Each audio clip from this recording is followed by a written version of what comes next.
Hey there everybody, Aaron here. Welcome to another episode of Gideon's Tactical. Today I'm really excited because we're coming to the close of 2014, and in this video I want to show you the best of, in my opinion, that we've reviewed of pocket knives this year. We've done a plethora of pocket knives from Kershaw and Spyderco and Benchmade. I mean, all over the place. We've reviewed a lot of different pocket knives, and you know, some stick with me throughout the year. I'm not really a collector, I'm a user. So if it fits a need or I really connect with the knife, awesome, then it's going to stick with me. If it doesn't, it might be a great knife, but it's just not there for me, I'll trade it, I'll sell it, I'll do whatever I need to keep the not only the channel going, but my collection and what I use going. So in this video, you're gonna see the best of. These are the knives that I would recommend. Any one of these is basically a 10 out of 10 and highly recommended here at Gideon's Tactical. If you purchase any one of these knives, you won't regret it. And these are basically the ones that have really stuck with me and really connect with me and fit different needs that I have for pocket knives. So I hope you guys enjoyed this video as I just do a real quick overview of all the pocket knives that are the best, in my opinion, that we reviewed here on the channel for 2014. Well guys, we'll start off with some of the most premium knives that I own at this point in the lifetime of the channel and my addiction of blades.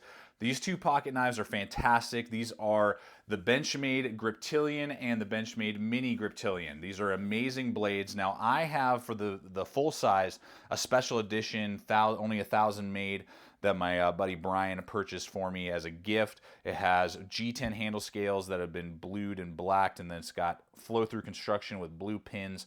So very classy, very cool design there. And they definitely do make some options every once in a while. Like REI, I know right now, is running a blade that looks very similar to this, but it's kind of got some green inlays, and then it's got green pegs.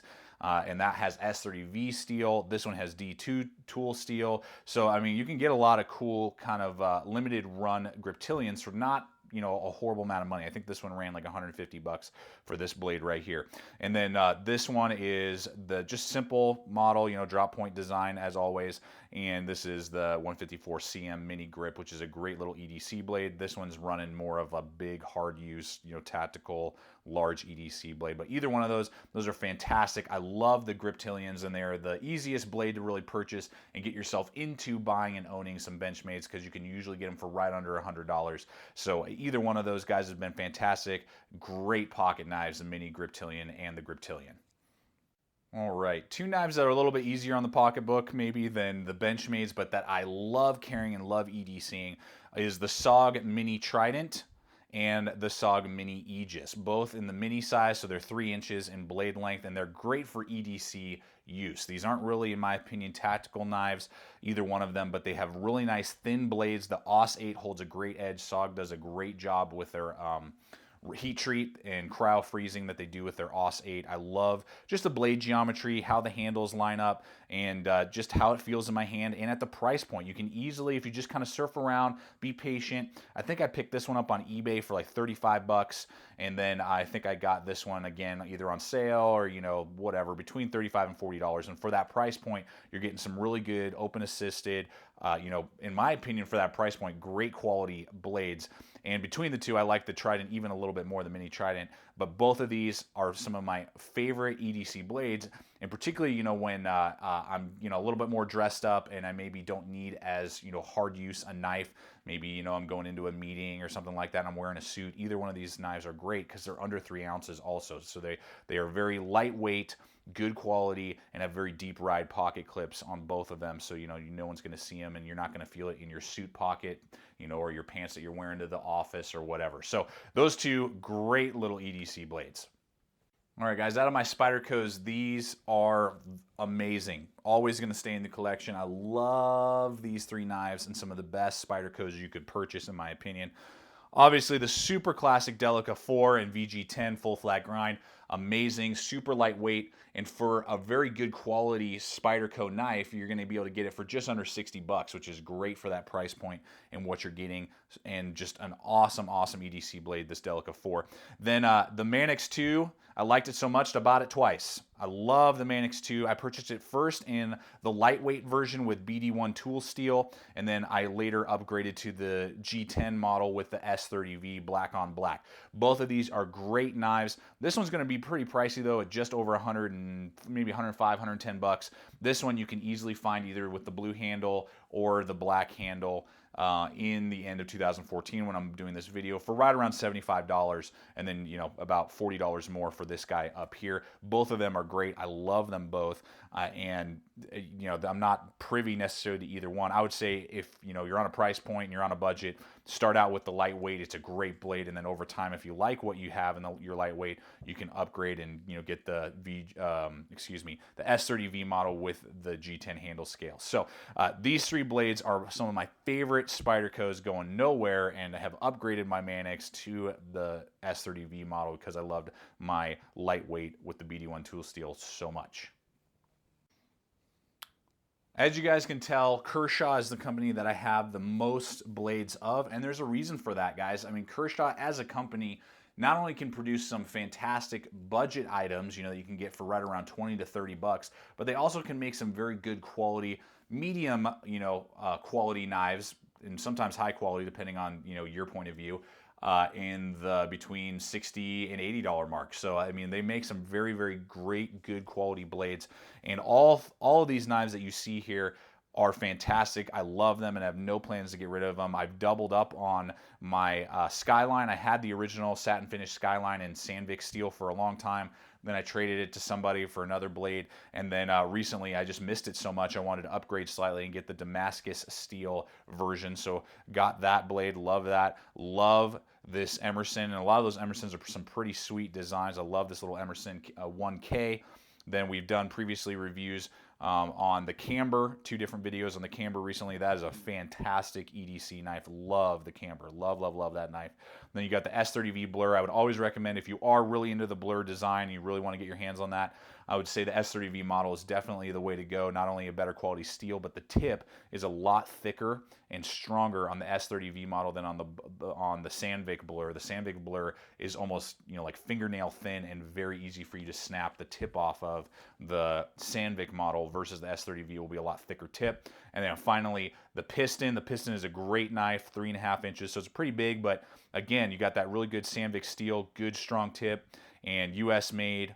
I mean, deep ride pocket clip there, very large handle. So I wear large size gloves. I mean, if you have extra large or triple XL size hands, and you have sometimes issues getting a knife, pocket knife, to have a really nice long handle, the piston definitely has that, and I love carrying that. When I'm looking for a larger, just stronger, heavy duty blade in my Kershaw line that I own. So any one of these Kershaws, guys, are some of the best on the market in my opinion, and you can't go wrong with any of these Kershaws that you see here on the table. So guys, when you're on a budget and you either need a large pocket knife that can handle all the abuse, and you don't really want to worry about if you break it, you lose it, you damage it, you're not going to cry about it, but that also that we'll be able to handle that abuse. Or you're just looking for a really good EDC blade, and again, you're on a budget of right around $30 or less. Either one of these knives, the Ontario Rat Model 1 and the Rat Model 2, are both great little folders that are fantastic and will definitely get the job done. I've owned probably 3 or 4 of these Rats over the lifetime of my addiction to blades, and I've given some away, I've traded them, whatever, and they always seem to come back to me, and I just can't get rid of them basically because they're just great. You can't go wrong with a like $28 pocket knife that has a full flat grind, 3.5 inches, good, very large handle, very, very good there. Nice, strong liner lock there, and has the options for tip up, tip down, left or right on the pocket clip, and then just whips open so fast. It's very hard for me to find a knife that's not assisted open that can open as smooth and as fast as the Rat Model 1 and the Rat Model 2, just being that smaller version. And actually, out of all of the knives that you're seeing here today, the Rat Model 2 is my wife Ashley's favorite knife to EDC. This is basically her EDC knife. I rarely use it just because she loves it so much. It's very easy for her. It's small enough for her hands. The open, thumb studs are very easy for her to grab, and she can easily, with her small, more just smaller fingers, disengage the liner lock, and she loves the Rat Model 2.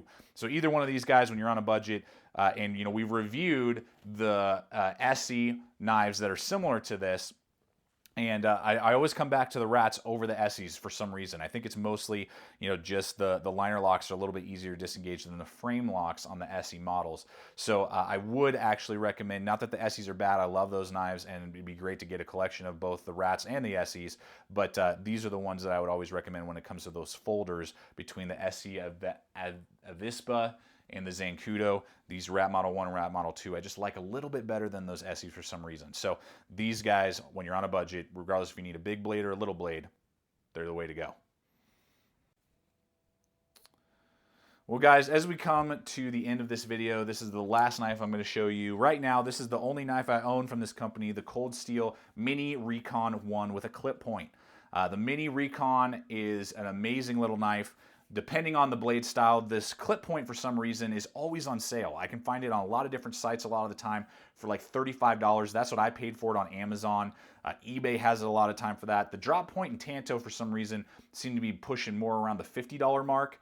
But for $35, which is what I paid, when you can usually find this clip point design for, is amazing. It's super, super tough. And, you know, just, it's my beater blade, basically. It is the strongest blade that I own here in this size range of 3 inches. It's very, very strong. And again, at that price point, I can kick the crap out of it. Feels very ergonomic in my hand. I can wear gloves with it. That triad locking system is fantastic. The AUS 8 holds an okay edge. You know, I mean, you're going to have to resharpen it pretty frequently.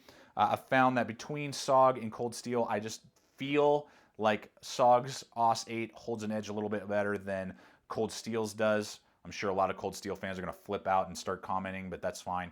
But I love the Mini Recon. We've done some great other knives. In fact, I regret trading my code 4, the Cold Steel code 4. That's a great blade too. If I owned it right now, it would be on this list and, you know, in this video.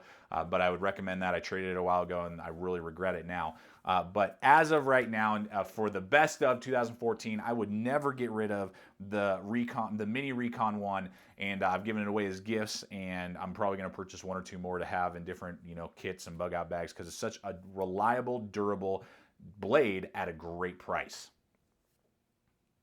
Well guys, I hope you've enjoyed this particular episode of Gideon's Tactical and seeing all of these different knives.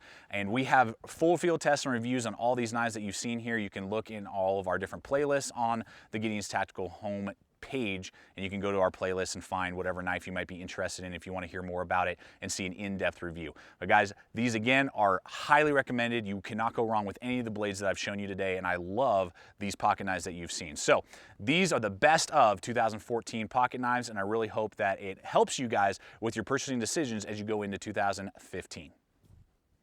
Well, everyone, thank you so much for watching this particular episode of Gideon's Tactical. Please subscribe, comment, like the videos, share the videos, and check out our Facebook page. You can find it on the YouTube homepage at Gideon's Tactical. Like our Facebook page, where you'll get updates of upcoming videos, you'll get photos, as well as upcoming new gear releases, you know, that products and companies that are released, as well as behind the scenes footage and bloopers that you'll never see make it to YouTube. So thanks so much for watching, everyone. Stay equipped, stay prepared.